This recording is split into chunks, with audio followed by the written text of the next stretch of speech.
شهر عظيم قد تسامى قدره وعلى رباه تنزل القرآن. الحمد لله رب العالمين، والصلاة والسلام على رسول الله الأمين وعلى آله وصحبه أجمعين. أما بعد، نواصل في حلقاتنا عن هذا الشهر المبارك حول النفحات الرمضانية. هذه النفحات التي نحاول إن شاء الله أن نبسط فيها المعنى ونعطي فيها رسائل مباشرة للمشاهد، ونسأل الله سبحانه وتعالى أن ينتفع بها كل من يسمع أو يتابع هذا البرنامج. سنقف إن شاء الله اليوم مع غاية ومقصد عظيم جدا من مقاصد هذا الصيام، وهو مقصد شكر الله سبحانه وتعالى. وقد ورد ذلك ضمن آيات الصيام عندما قال الله تبارك وتعالى: ولتكبروا الله على ما هداكم ولعلكم تشكرون. هنا نلاحظ أن المقاصد القرآنية أو الغايات القرآنية تأخذ بعضها بتلابيب بعض. فالله عز وجل مثلا يقول: اعبدوا الله، والغاية تكون لعلكم تتقون، ويقول اتقوا الله، ثم الغاية تكون لعلكم تشكرون. وهكذا التسلسل سبحان الله بين هذه الغايات، كل واحدة تأخذ بالأخرى. اعبدوا الله لعلكم تتقون، اتقوا الله ولعلكم تشكرون، وهكذا. فستلاحظ أخي المشاهد، أختي المشاهدة، بأن الشكر من المقاصد العظيمة التي يجب أن يستحضرها الإنسان. ولكن ربما نتساءل: من أين نحاول أن نأتي بهذا المعنى، معنى الشكر؟ معنى الشكر هنا ستلاحظ بأن الإنسان عندما يجوع وعندما يعطش وعندما يمتنع عن اللذات، هنالك جملة من القضايا يلتفت إليها. أولا يلتفت إلى حجم النعم التي هو فيها، وبالتالي يقول: والله أنا نعم الله علي كثيرة، أنا آكل وأشرب وأتزوج وأتحرك وعندي أموال وعندي نعم وعندي كذا. فلما حبست عن نفسك بأمر الله تبارك وتعالى جملة من القضايا المشروعة لك، تبين لك كثير من الأشياء التي أنت لم تلتفت إليها، وهي ليست بسيطة. لهذا الله تبارك وتعالى يقول: وإن تعدوا نعمة الله لا تحصوها. لن تستطيع أن تحصي نعم الله عليك. ولذلك أول ما يأتي إليك معنى شكر الله، أول شيء استحضار النعم. فأنت ستقف أمام نعم مهولة، أمام نعم عظيمة، وخصوصا إن كنت ممن يعظم نعم الله ويعظم المنعم. يعني أنت إذا كان والله النعمة البسيطة، يعني الآن لو أردنا أن نقول نعمة السمع، نعمة البصر، نعمة المشي، نعمة الحركة، نعمة التنفس، نعمة السلامة، نعمة العافية، هذه النعمة العظيمة كم تستحق منك؟ انظر إلى مريض واحد مثلا من مرضى الكلى أو مرضى الكبد، عندما يريد أن يغير فقط لفترة وجيزة، يريد أن يزرع كبد أو يزرع كلى، كم ستكون التكلفة باهظة؟ فتستحضر هذه النعم. ورمضان يلفت، يحاول أن يقول لك: انظر إلى نعم الله تبارك وتعالى.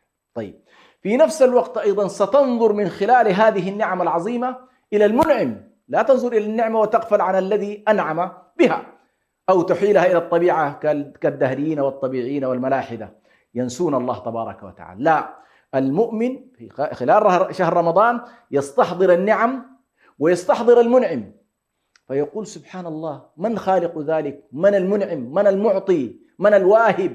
من الخالق؟ من الرزاق؟ مباشرة ستؤول الأمور إلى الله تبارك وتعالى. طيب، هذا الأمر الثاني. إذن أنت تذكرت النعم التي تعيشها واستحضرتها وأدركت أنها ليست محصية ولا تستطيع أن تقف على حدودها، وأدركت مخاطر لو سحب الله منك نعمة واحدة، ما هي المخاطر؟ ثم هذا أدى بك إلى أن تقول بأن كل ذلك ما كان ليكون لولا الله. نعمة الإسلام مثلا، فوالله لولا الله ما اهتدينا ولا تصدقنا ولا صلينا. هكذا كان الصحابة رضوان الله يدركون ذلك. هذه المسألة الثانية. النقطة الثالثة: يكون الإنسان أيضا مستحضر لمن حرموا هذه النعم. لذلك النبي صلى الله عليه وسلم يقول: لا تنظروا إلى من هو فوقكم في قضايا الدنيا. الفقير لا ينظر إلى الغني صاحب المال، لا، ينظر إلى من هو دونه. يقول: أنا هذا الغني آتاه الله مال وآتاني الله صحة وعافية، فكم من أناس آتاهم الله مال وسحب منهم نعمة الصحة، وهم ليل نهار، لو قلت لهم ما هي أمنيتكم في الحياة يقول لك العافية لا شيء غيرها. فأنت انظر إلى هذه النعم المبثوثة في الناس. والله يا إخوان يا أخواتي، ما حرم الله تبارك وتعالى أحد من كل وجه. يعني تجد قد يحرمك نعمة، يقلل عليك في نعمة، ويفتح الله تبارك وتعالى عليك في نعمة أخرى. هذا الحرمان وهذا العطاء كله بحكمة الله. فإن الذي منعه الله من نعمة من النعم إذا تكشفت له المآلات وأدرك ما مراد الله تبارك وتعالى فيما فعل، لأدرك حكمة الله فيما فعل، وكان اختيار الله له أفضل من اختياره لنفسه. ولو أننا التفتنا إلى نعم الله لأدركنا ذلك. فأيضا نحاول في مسألة الشكر أن ننظر إلى هذا الجانب، وهو كيف أن الله حرم بعض الناس. أيضا النقطة الرابعة، سنلاحظ بأننا عندما نشكر الله تبارك وتعالى ونريد والشكر هو مزيد ثناء على نعم الله. يعني الشكر دائما مرتبط بالنعم، والحمد لا ارتباط له بالنعم. فالله محمود على أي حال. فأنت مثلا الآن تقول الله أشكر فلان، لماذا؟ لأنه أنعم عليك. ومن لا يشكر الناس لا يشكر الله. أمرنا الله أن نشكر من يحسن إلينا، فما بالك الله تبارك وتعالى أنعم علينا بالإيجاد، وأنعم علينا بالإعداد، وأنعم علينا بالإمداد، وأنعم علينا بأنه يوم القيامة يكافئنا أيضا على هذه الأعمال التي نقوم بها. إذن كل ذلك موجبات شكر الله تبارك وتعالى. فالله عز وجل أمرنا أن نكون مع الشاكرين، وأمرنا أن نكون من الشاكرين. ووصف الله تبارك وتعالى خيرة عباده بأنهم من الشاكرين. إن إبراهيم كان أمة قانتا لله حنيفا وما كان من المشركين، قال شاكرا لأنعمه، فكان من الشاكرين. والنبي صلى الله عليه وسلم عندما كان يكثر من التعبد حتى تورمت قدماه، حتى كان النبي يتعب من القيام، كانت عائشة تقول له يا رسول الله غفر الله لك ما تقدم من ذنبك وما تأخر، فلما كل هذا التعب؟ كان يقول أفلا أكون عبدا شكورا. ووصف الله أيضا عبده نوح بأنه كان شكور. إذن مسألة الشكر هي الثناء واللهج بنعم الله تبارك وتعالى. اللهم لك الشكر على نعمة الإسلام، ولك الشكر على نعمة العافية، ولك الشكر على نعمة الأبناء، وهكذا أنت تشكر الله على آلائه ونعمه. والله عز وجل يقول فبأي آلاء ربكما تكذبان.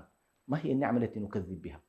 ثم هنالك نقطة مهمة جدا، وهو عندما يوازن الإنسان بين نعم الله تبارك وتعالى فهو يعترف بها، أبوء بنعمتك علي، وفي نفس الوقت أنت هنا في نعم عظيمة من بها الله عليك، ولكن لا يقابل هذه النعم شكر، بل يقابلها والعياذ بالله سيئات وذنوب ومعاصي. فهذا يستلزم الاستغفار. ولذلك النبي صلى الله عليه وسلم لما قال سيد الاستغفار، الحديث المعروف فيها أهم قضية أبوء بنعمتك علي وأبوء بذنبي. فأنت تعترف بنعم الله وتعترف بالتقصير إذا شكر الله تبارك وتعالى في نعمه، وهذا موجب الاستغفار. كما يقول ابن القيم عليه رحمة الله، يعني فلسفة الاستغفار قائمة على أساس أنك أمام مزيد من النعم وكثرة من النعم لا تحصى، وأمام ذنوب ومعاصي وتقصير، وبالتالي تستغفر الله تبارك وتعالى. نسأل الله سبحانه وتعالى أن يجعلنا في هذا الشهر المبارك نشكر نعم الله ونحقق هذه الغاية المقصودة التي وردت في وسط آيات الصيام، ولتكبروا الله على ما هداكم ولعلكم تشكرون. فاشكروا الله تبارك وتعالى على نعمه يزدكم. والله تبارك وتعالى أكد في كتابه بأنه لئن شكرتم لأزيدنكم ولئن كفرتم إن عذابي لشديد. والسلام عليكم ورحمة الله وبركاته. شهر عظيم قد تسامى قدره وعلى رباه تنزل